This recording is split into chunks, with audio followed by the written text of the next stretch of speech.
আমার রাসূলের সাহাবীরা বললেন, ও আল্লাহর রাসূল, আপনার চাচা তো এত মহব্বত করত, এত ভালোবাসতো, তারপরে আপনার চাচা কেন দুনিয়া থেকে বিদায়, চাচা দুনিয়া থেকে বিদায় নিল ঈমান হারা হয়ে?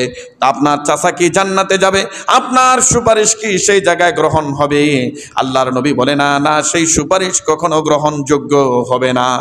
শুধু একটুকু করতে পারি, একবারে সর্বনিম্ন আযাব আমার চাচার জন্য করতে পারি, তার পাপ আঁটু পর্যন্ত আগুন দাউ দাউ করে জ্বলবে। শুধু এতটুকুই পারি, আর কিছু পারবো না। এই যে কোরআন শরীফে নির্দেশ করে দিয়েছে, স্বজন হোক আর যেই হোক, তাকে আপনি দাওয়াত দিতে পারেন, কিন্তু জোর করতে পারেন না, কখনো পারবেন না। স্পষ্ট নিষেধাজ্ঞা আল্লাহর কাছ থেকে এসেছে। যখন চাচা আবু তালেব চলে গেল, নাই তাহলে আমি কার কাছে আবদার গুলো পূরণ করব? আজ যদি আমার বাবা দুনিয়ার জমিনের মধ্যে বেঁচে থাকতো, আমার বাবা আমার কাছে সেই রিপিট জিনিসগুলো চাইতো। আমার বাবা বৃদ্ধা হয়ে গেছে, আমার বাবা বলতো, বাবা আমার চশমাটা ভেঙে গেছে, একটু বানায় দাও। আমার বাবা বলতো, বাবা আমার লুঙ্গিটা ছিঁড়ে গেছে, আরেকটা নতুন লুঙ্গি এনে দাও। আমার বাবা বলতো, বাবা আমার পাঞ্জাবিটা ছিঁড়ে গেছে, আরেকটা পাঞ্জাবি লাগবে। আমার বাবা ঈদের সময় বলতো, বাবা আমাকে একটা নতুন পাঞ্জাবি দেব। আমার মা বলতো, যার মা নাই, যার বাবা নাই, সে বোঝে মা বাবার ব্যথা বেদনা কত কষ্ট। মার মতো এত আপন কেউ নাই। দেখবেন রাত্রেবেলা গভীর রজনীতে সকলেই তো মোটামুটি বিবাহ করেছেন, দেখবেন রাত্রেবেলায় দরজায় ঠকঠকাইবেন, ডাকবেন, অনেক দেরি হয় খুলতে। যার মা জনম দুঃখিনী দুনিয়ার জমিনে বেঁচে আছে, এক ডাকের বেশি লাগে না, মা সাথে সাথে দরজাটা খুলে দেয়। বাবার কাছে আবদার করলে 1 মিনিটও লাগে না বাবা আবদার পূরণ করতে। বাবার সমস্ত শখ আল্লাহ বিসর্জন দিয়ে হলেও সন্তানের সব কিছু আবদার পূরণ করে নেয়। যার নাই সে বোঝে যে আমার এই জিনিসটা নাই, এতিম অসহায়। যখন আপনি ঈদগাহে যাবেন, আপনার বাবার আঙ্গুলটা ধরে, আপনার বাবার হাতটা ধরে আপনি যখন ঈদগাহে যাবেন, যার বাবা নাই আর চেহারাটা মলিন হয়ে যাবে, বাবার দিকে তাকায় কাঁদবে। মারে জিজ্ঞাসা করবে, মা এই যে এই ছেলেটা ঈদগাহে যাচ্ছে, তার বাবার হাত ধরে, কিন্তু আমার বাবা তো আজ পর্যন্ত কোনোদিন আমাকে ঈদগাহে নিয়ে গেল না। মা তো বলতে পারে না যে তোমার বাবা তো দুনিয়ার জমিনে নাই, তোমার বাবা চলে গেছে। যার বাবা নাই সে বুঝে বাবার ব্যথা বেদনা কষ্ট। বাবাজি এমন একটা দামি লোক ছিলেন, বাবা থাকতে কখনো উপলব্ধি করা যেত না যে আমার সংসারে কত কিছু লাগে। বাবা যখন দুনিয়া থেকে বিদায় নিয়ে চলে যায়, তখন বোঝা যায় যে সংসারের মধ্যে কত কিছু লাগতো। কোনোদিন বাবা বসতে দিত না, সব কিছু নিয়ে আসতো।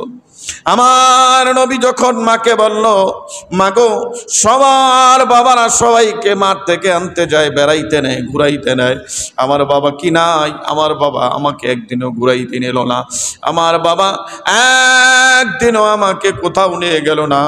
ও মা, আমার বাবার সন্তানটা একটু দাও না। দাদার কাছে গেলেন, দাদা একবার বলো না আমার বাবা কোথায়, আমার বাবা কোথায় চলে গেছে, একবার বলে দাও। আমার বাবার হাতটা ধরে একটু ঘুরতাম মন চায়, আমার বাবার হাতটা ধরে মাঠ থেকে ফিরে আসতাম সন্ধ্যার টাইমে, একটু মনে চায় বাবা একবার বলো না। ও আমার দাদা, এবার আমি না তার শ্বশুরের কাছ থেকে অনুমতি নিয়ে তার বাবার কবরটা দেখতে যাবে। যদি কবরটা দেখে তারপর একটু মন মানবে। কবর দেখে আসছেন, কবর পাশ থেকে নবী ওঠেন না, হাউমাউ করে কাঁদে, বাবা একটু ওঠো না, বাবা একটু দাঁড়া, আমাকে একটু আদর করে যাও না, তুমি যে দুনিয়া থেকে চলে গেলা, একবার আমাকে একটু আদর করে যাও। সেখান থেকে 1 মাস যাবৎ সেই জায়গায় ছিল। মা আমেনা ব্যথায় ব্যতীত হয়ে গেছে, সন্তানের আর্তনাদ চিৎকার আর স্বামীর কথা মনে এসে গেল। চিন্তা চেতনা নিয়ে তারা যখন মদিনায় গমন করলেন আব্দুল্লাহর কবর জিয়ারতের উদ্দেশ্যে, একজন দাসী ছিল, তার নাম ছিল উম্মে আইমান। উম্মে আইমানকে সঙ্গে নিয়ে গেলেন। এবার আসার সময় আবার যখন আসবে, মক্কার একটা জায়গা আবওয়া নামক স্থানে নবীর আম্মা অসুস্থ হয়ে গেলেন। এমন অসুস্থ হলেন মাথার ব্যথায় যন্ত্রণায় ছটফট করছে, কাতরাচ্ছে। উম্মে আইমানকে ডাক দিয়ে বলে, উম্মে আইমান, আমার শিশু সন্তানটা জন্মের আগে পিতা হারাইলো, পিতার আদর স্নেহ কিছুই পেল না, পিতার মায়া মোহাব্বত কিছুই পেল না, না জানি কিছুক্ষণের মধ্যে আমিও দুনিয়া ত্যাগ করে চলে যাই। উম্মে আইমানকে ডাক দিয়ে বলে, উম্মে আইমান, এই মরুভূমির মাঝে তুমি, আমি আর আমার সন্তান মোহাম্মদ ছাড়া আর কেউ নাই, নাই কোনো চাচা, নাই কোনো চাচি, আত্মীয় স্বজন কেউ নাই, দাদা দাদি নানা নানি, শুধু একমাত্র তার মা আর তাদের দাসী উম্মে আইমান ছাড়া আর কেউ নাই। নবীর মা ডাক দিয়ে বলেন, আমার সময় মনে ফুরিয়ে গেছে। উম্মে আইমান সে মায়ের ভালোবাসাটা থেকেও বঞ্চিত হয়ে গেল। উম্মে আইমান, তুমি তাকে মায়ের মতো আদর স্নেহ দিয়ে ভালোবাসবা। কিছুক্ষণ পরে সন্তানকে আদর করে মা কান্না করে, মায়ের চোখের পানি দেখে নবী মুহাম্মদুর রাসূলুল্লাহ সাল্লাল্লাহু আলাইহি সাল্লাম কান্না করে। কিছুক্ষণ পর মা বিদায় নিয়ে চলে গেল। মরুভূমির মাঝে কেউ নাই, মানুষ ডেকে এনে সেই জায়গায় আবওয়া নামক স্থানে মা আমেনাকে সমাধিত করা হলো। সেখান থেকে রওনা হয়ে আসলো, দাদার কোলে গিয়ে একটা চিৎকার মেরে বলে, দাদা গেলাম বাবা দেখতে, আসার সময় মা হারায় চলে আসছি দাদা। যদি জানতাম বাবারে চাইতে গিয়া মারে হারাইছি, তাইলে কোনোদিন আমি বাইরা করতাম না যে বাবার কবরটা হইল একটু জিয়ারত করে আসি। এত কষ্ট, এত বেদনা। কিছুদিন পর নবীর দাদা, নবীর ছায়া সব কিছু হলো নবীর দাদা আব্দুল মুত্তালিব। কিছুদিন পরে দাদাও চলে গেল। দাদা চলে যাওয়ার আগে তার চাচা আবু তালেবের হাতে তাকে সফর্দ করে গেল। নবী বলে, মাও গেল, বাবাও গেল, যেই দাদার স্নেহে ছিলাম সেই দাদাও চলে গেলেও এবার তার দাদা, তার চাচা আবু তালেব কিছুদিন পরে আবার দুনিয়া থেকে বিদায় নিয়ে চলে গেলেন। তার চাচা দুনিয়া থেকে বিদায় নিয়ে চলে গেলেন। বিদায় নেওয়ার সময় এই আয়াত থেকে আমাদের শিক্ষা গ্রহণ করা হবে যে তার চাচা যখন দুনিয়া থেকে চলে যাবে, আবু জাহেল, উতবা, সাইবারা সেই জায়গায় ছিল।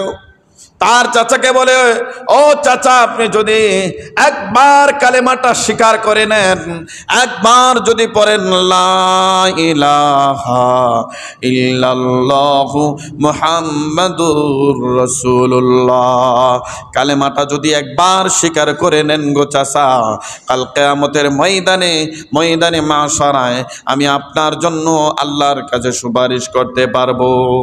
আবু জাহেল না তার চাচাকে বলল, ও আবু তালেব, ও আবু তালেব, তুমি কি আমাদের বাপ দাদার ধর্মের মধ্যে চুনকালি মাখাই দেবা? শেষ পর্যন্ত তোমার ভাতিজার সেই বানানো নতুন কালেমার সঙ্গী হতে চাও? এটা কিন্তু ভালো হবে না। মৃত্যুর আগে যখন তুমি এই কাজ করবা তখন তোমাকে মানুষ সিসি বলবে। তখন তার চাচার জবান থেকে ওই কালেমাটা উচ্চারণ হয় নাই। এজন্য আল্লাহ বলেন, যার কালেমা সবার উচ্চারণ হবে না সে যদি যতই কামেলদার হোক, কামেলদার হতে হতে ফেরাউন আর নমরুদের মতো হয়ে গেছে, তারপরেও কাজে আসবে না। আমার আল্লাহ বলেন, খাতামাল্লাহু আলা কুলুবিহিম ওয়া আলা সামইহিম ওয়া আলা আবসারিহিম গিশাওয়া, তার অন্তরের মধ্যে মোহর মেরে দিয়েছি, তার হেদায়েত আর কখনো আসবে না। আমি আপনি বলি তার হেদায়েত দাও না কেন মালিক? আল্লাহ বলেন, না না না না না না, তার কপালে হেদায়েত নামক চিহ্নটা লেখা হয় নাই, তার অন্তরের মধ্যে হেদায়েতের মোহর মেরে দেওয়া হয়েছে, তার কখনো হেদায়েত আসবে না। নবীর চাচা ইন্তেকালের পূর্বে নবী বললেন, আল্লাহ আসমান থেকে কোরআন নাজিল করলেন। আল্লাহ তাআলা রব্বুল আলামিন নবীকে সতর্কবাণী দিয়ে দিলেন, মা কানা লিন নবী ওয়াল্লাযীনা আমানু আইয়াস্তাগফিরু লিল মুশরিকিনা ওয়ালাউ কানু উলি কুরবা মিন বাদিহিম মা تبين لهم أصحاب الجحيم নবী আপনাকে বলে দিলাম আত্মীয় স্বজন হলেও মুশরিকদের জন্য ক্ষমা প্রার্থনা করা নবী ও যারা ঈমান এনেছে তাদের জন্য ন্যায় সঙ্গত না। একজন বেঈমানদার ঈমান আনবে এই কথাটা ভুল। আপনি যতই বলেন সে কখনো ঈমান আনবে না, কারণ আল্লাহ তো বলছেন তার অন্তরের মধ্যে হেদায়েতের মোহর মরে দেওয়া হয়েছে, তার কখনো হেদায়েত হবে না। যতবার আপনি কোরআন পড়ে দোয়া করেন না কেন, বিশ্বের সমস্ত নামি দামি আলেম নিয়ে দোয়া করেন না কেন, আমার আল্লাহর কোরআন সত্য, কোরআনের আইন সত্য, কোরআনের বিধান সত্য, তাকে হেদায়েতের মোহর মেরে দিয়েছে, তার ভিতরে কখনো হেদায়েত আর প্রবেশ করবে না, তার ভিতরে মায়া থাকবে না, তার ভিতরে মহাব্বত থাকবে না, সে থাকবে জালিম সম্প্রদায়ের অন্তর্ভুক্ত। কিন্তু নবীর চাচা তো নবীর জন্য জান দিতে চেয়েছে, মাল দিতে চেয়েছে, ইজ্জত দিয়েছে, সব কিছু দিয়েছে নবীর জন্য, কিন্তু এই কালেমার আওতাভুক্ত না হওয়ার কারণে নবীর চাচা কাল কিয়ামতের ময়দানে জাহান্নামে যাবে। আল্লাহর রাসূলের সাহাবীরা বললেন, ও আল্লাহর রাসূল, আপনার চাচা তো এত মহব্বত করত, এত ভালোবাসতো, তারপরে আপনার চাচা কেন দুনিয়া থেকে বিদায় নিল ঈমান হারা হয়ে? আপনার চাচা কি জান্নাতে যাবে? আপনার সুপারিশ কি সেই জায়গায় গ্রহণ হবে? আল্লাহর নবী বলে, না, সেই সুপারিশ কখনো গ্রহণযোগ্য হবে না। শুধু একটুকু করতে পারি, একবারে সর্বনিম্ন আযাব আমার চাচার জন্য করতে পারি, তার পাপ হাঁটু পর্যন্ত আগুন দাউ দাউ করে জ্বলবে, শুধু এতটুকুই পারি, আর কিছু পারবো না। এই যে কোরআন শরীফে নির্দেশ করে দিয়েছে, স্বজন হোক আর যেই হোক তাকে আপনি দাওয়াত দিতে পারেন, কিন্তু জোর করতে পারেন না, কখনো পারবেন না। স্পষ্ট নিষেধাজ্ঞা আল্লাহর কাছ থেকে এসেছে। যখন চাচা আবু তালেব চলে গেল,